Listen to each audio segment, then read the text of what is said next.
Olona miisa 540 indray no voamarina fa mitondra ny tsy mikaretina coronavirus taoriana ireo fitiliana nataon'ny Institut Pasteur sy ny laboratoire d'infectiologie Mérieux omaly 20 Mey.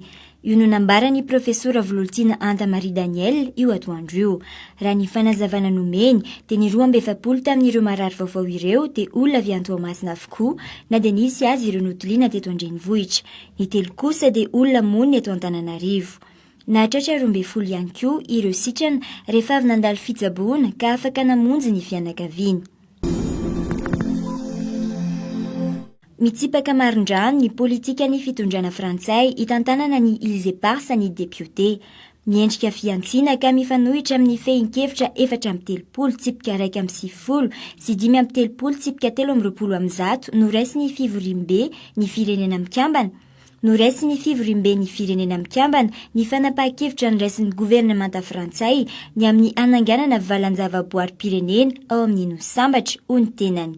Manao antsoavy noho izany ireo parlemanta nandritra ny fanambarana nataon'izy ireo androany 20 Mey ny anaovan'ny ankola frantsay ho zava-dehibe ny fifampiresahana ahafahana mitady vahaolana mahakasika ireo Îles Éparses.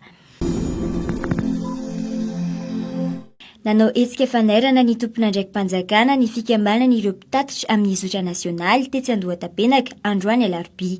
Nitaky ny hijerena ny momba azy ireo mahakasika ny fahasahiranana mianjady amin'izy ireo. Manome 420 ora izy ireo amahana izany olana izany alohan'ny rosoan'izy ireo amin'ny dingana manaraka. Nanamarika ireto mpitatitra fa nahazo toky tany amin'ny minisitra Pia ny hitady vahaolana mahakasika azy ireo 2 volana lasa izay saingy nambarany fa tsy nisy tohiny izany. Tsy nafahan'ny ny mpitatitra zotra nasionaly ny asa ny fiboan'ireo faritra vitsivitsy indrindra fa eto Antananarivo no tapahany fanjakana ny volana Marsa. Ireo mpitatitra teto Andrenivohitra moa no isan'ireo nahazo fanampiana avy amin'ny fanjakana foibe raha vao tapaka ny fihiboana.